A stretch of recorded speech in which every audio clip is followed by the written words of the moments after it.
እናንተ እኔ እኮ እዚህ ሀገር ላይና የማረጋችን ነገር ልብስ ብቻ መስሎኝ ነበር ለካ ሌላ ማረጋ አለ እሱስ ምንድነው ካላችሁ ሶስት ስም ነው ያለ አንደኛ ካዳማ ሁለተኛ ሸቃላ ሶስተኛ ምሽካራ እንደው እሷ ከተመቻት እንደፈለገች ትጥረኝ ባዱነ ቅስበራ በታታ በጣጥስ በነዱራን ብላን ትጥረኝ ግን ደሞዜ በእለት ነው የምፈልገው ደሞዜ በእለት انت ستأني نفرلكو انت انتم تمشتوني هذا 50 أنا 60 شيء بري يكفلك هذا حبيبتي يا قلبي يا أبرنا انت لون ده مفرلكو انت تفلقت تترك انت موزة بيكزت انت اني كوبت كفت عاري بتاعك أكسجيني دم سيره دم وزينو انا اسوان ياجنا مني قدينو انا بقول بسرالو اسوان دم وزن تكفلي بيكزت بنيلتو مالتو احينو السياوز يزارة يجنا زبكوت يجبي يا صوت اسم سلاجينو إلا سرتاتو بيجي رمضان no sleep No sleep, ya Samira.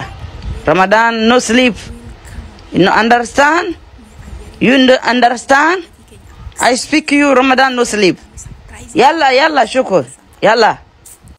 Gosh, ebzi Kenya. Gosh, ebzi Kenya. Nuti sargeeyu nama nigdiseenu mukani ayyar marafatti lidati kabajuri siti.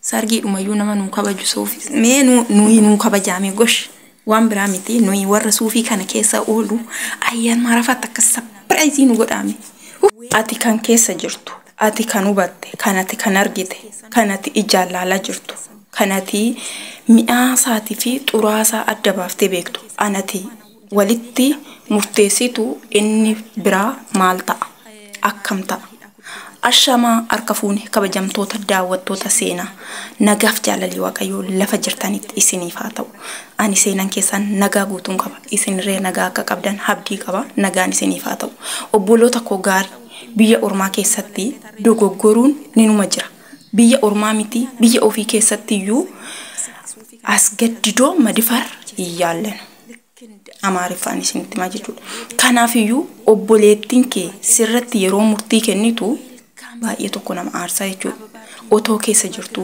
otoo hargitu otoo maalummaa biyya ormaa maalummaa abbaa ormaa haadha ormaa maalummaa obboleessa ormaa otoo argitu yoo obboleettiin kee maaf akkas goote maaf jettee sitti murteessitu baay'ee tokko si aarsa kanaafiyyuu aatti fardi baal kan jedhu tokkotu jira hin murteessin sitti murtaa'a kanaafiyyuu biyya ormaa keessatti obboloonni keenya ni dogoggoru beekas otoon beekinis jechuudha kanaafiyyuu maaltu ta'uu qaba obboleettii keessan biyyoormaa yookiin boruko bareechifan harrakoo fokkisiise maatiin beekneen file maatii kiyya dhiisee maatii jecha biraan beekne ruuheef taa'ee malee isaan namumayyuu ta'uu hangarraa naaf hin galle kutaan seena asii fachiin kaadha kun jireenya maaliitti du'anii galuudha yoon suuta hojjedhe yalla dafi jetti yoon dafee xumure kan biraa naaf laatti nan boqodhas jedhee yoon gattaa ebicuu boqonnaa maaltu jira mataarraa na wacu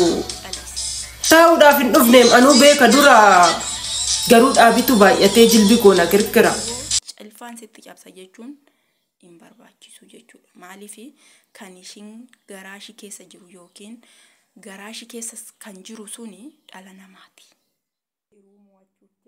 Ijoollee biyya ormaa keessatti miti biyya ofii keessatti waan baay'ee argaa jirra. Shamarran gurguddoo umuriin isaanii ga'ee miti daa'imman irratti waan ta'aa jiru argaa jirra.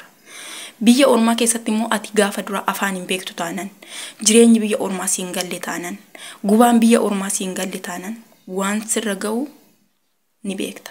Kanati keessa kan jirtu kan obboleetti keetti murteessite inni alaala taa'ee asii ilaalummoo maal ta'aadha maal godhaadha.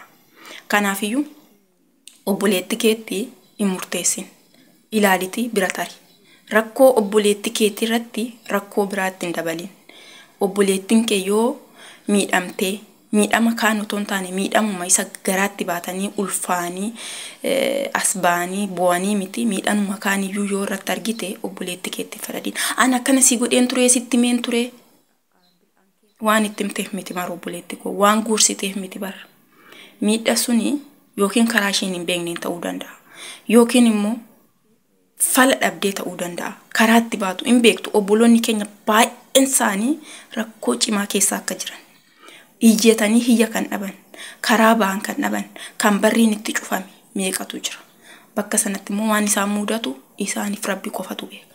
Kanaafiyyuu obboleetti keetti murteessuu dhiisitti gorsa kee itti fufi. Akka dhaamsa seenatti gorsa kee itti fufi.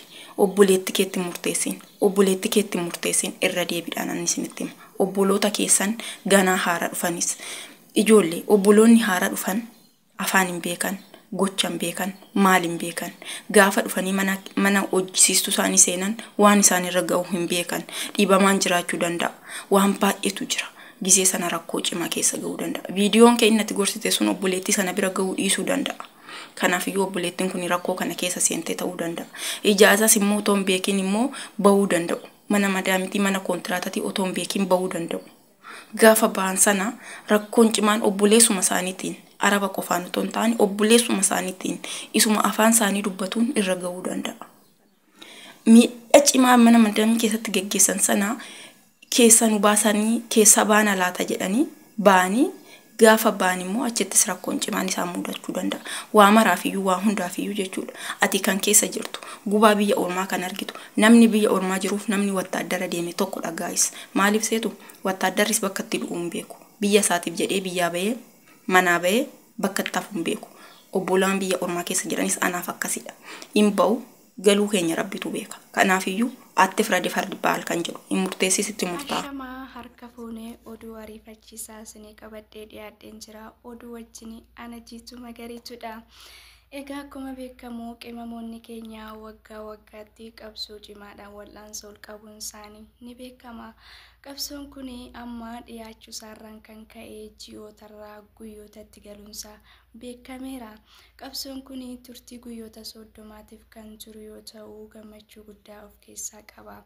Haa ta'u malee kanneen akka keenyaa gahee guddaa ganda biiroo olaanaa keessa qabaniif dhiibbaa hedduu uumuu danda'a. Dhiibbaawwan uumamuu danda'an kanneen keessaa ijooshee akka armaan gadiittan sini'eera.